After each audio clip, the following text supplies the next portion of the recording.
All right, how's everybody doing? This is the Comic Samurai. I want to welcome you to my next video, and tonight we're going to be looking at my favorite comic book covers that feature an unmasking. Let's go ahead and jump right in. First up, we got this Civil War #2. And this is the comic where Peter Parker revealed to the world that he is Spider-Man, and I love that beautiful cover. And it kind of continued that story in Civil War Frontline #2. And I just like that image of J. Jonah Jameson seeing Peter Parker reveal his identity. That shock and awe in Jonah's face there. I just love that one. Next up, we got the Amazing Spider-Man #262. And in this one, Peter Parker was changing into his costume in a closet, and a photographer burst in and took his picture. And the whole comic is about him trying to retrieve the film from this guy, and it's just a twist on that. But his identity got out in this comic book, and I love the photograph of Peter Parker. You'd always seen drawings of him, but you'd never seen a photograph. And I think this was the first time that people were able to have a realistic view of what that character looked like.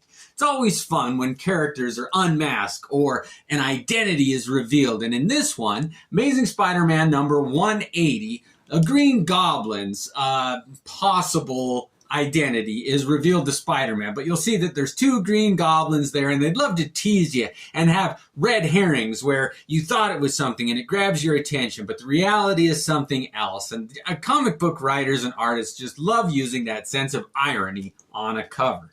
Next up, we got the Amazing Spider-Man #276. And a character that was infamous of having an identity revealed was the Hobgoblin. I think that they had set it up to have Ned Leeds be the Hobgoblin, but he was killed off in that Wolverine versus Spider-Man one-shot. So that at the last minute, they had to change all their plans, and it got convoluted, and they revealed his identity and then came back, and there's a bunch of covers with the Hobgoblin's identity being revealed.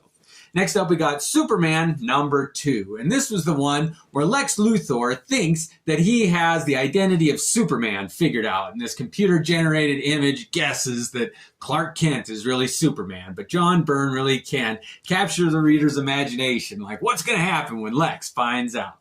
But this next one is my favorite. It's Action Comics #662. And this is the comic where Lois Lane finally learns that Clark Kent is Superman. And I just think they did such a good job of showing her expression at that moment of realization. She's tried for decades, years to get his secret identity. And you get to see it along with the viewers, her learning the identity. And I love the reflection in his glasses and the glasses coming off, because that was Superman's mask, and it's unique among all superheroes. Next up, we got Shadowhawk 2 #2, and Jim Valentino made a big part of his storyline in Shadowhawk being the unknown identity of the title hero. And in this one, he reveals his identity to some people in the comic. Next up, we got Shadowhawk 2 #3. And in this one, they revealed to the readers the identity of Shadowhawk. And they made a pretty big deal out of it. This one had a special gimmick where it had a perforated edge down the side. And when you were ready to reveal the identity of Shadowhawk, you lifted that cover up and you get to see the character remove his mask. And when it is revealed, you get to see who Shadowhawk is. And this is what his face looks like. You finally get to see who the hero that you've been reading about the whole time is. That was a fun one. Next up, we got Detective Comics #341. And on this one, you see Robin trying to get Batman's attention. And when Batman turns around, it's actually the Joker in Batman's mask. And I just thought that was a funny one, an unmasking or an identity reveal where it wasn't what you expected. In fact, it was the absolute opposite of what you expected. I love when they subvert your expectations. Next up, we got Daredevil #87. And for a while in this run, they had two different Daredevils running around. And whether they were trying to besmirch Daredevil's good name or whatever, on this one, I like that image of two Daredevils going at it, and one of them is lifting the mask off of the other one. That's fun.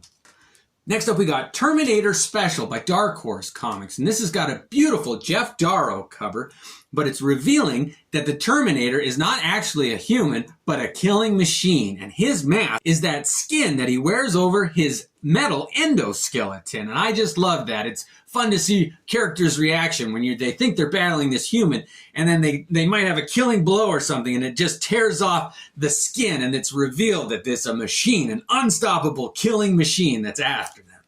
Next up, we got Green Lantern, number 188. And it was always bothered me. I always wondered why the Green Lantern had to wear masks. Like, they were supposed to be the police officers of our sectors of the universe, and police officers don't necessarily wear masks. And I think John Stewart saw it the same way, because he decided in this comic book to reveal his identity to the world. And people seemed to accept it. And that was a good course for John Stewart to take, in my opinion. That's why he's my favorite Green Lantern. Next up, we got X-Men number 146. And one of the storylines that went through this X-Men title was the identity of Zorn. They kept it a secret. He was supposed to have a star as a brain or something like that, but it ends up it was Magneto, and that was supposed to be the big reveal. But then they rewrote that, and it wasn't Magneto, so it got convoluted and silly, and I hate when they do that, when they have this plan for a big reveal, but if it doesn't go over well, they just retcon it and say, oh, that didn't really happen, but that was one of them.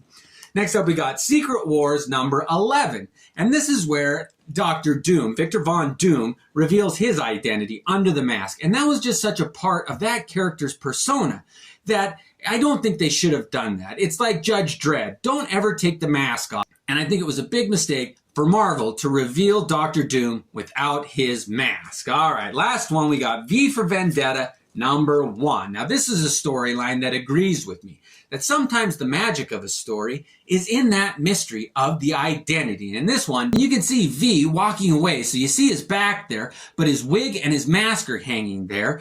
And it's just interesting that Alan Moore knew that the magic of this story was in V's identity being kept a secret. And that way, the reader either had a mystery and didn't like him and could keep him at a safe distance, or they could accept that maybe it's everybody. Everyone around them is V, and they're the instigator of the revolution. In any event, those are so much fun for me when you've always wondered who is under the mask and you finally get to see. But what is your favorite unmasking comic book cover? Let me know. But thanks for joining me. Have a great night.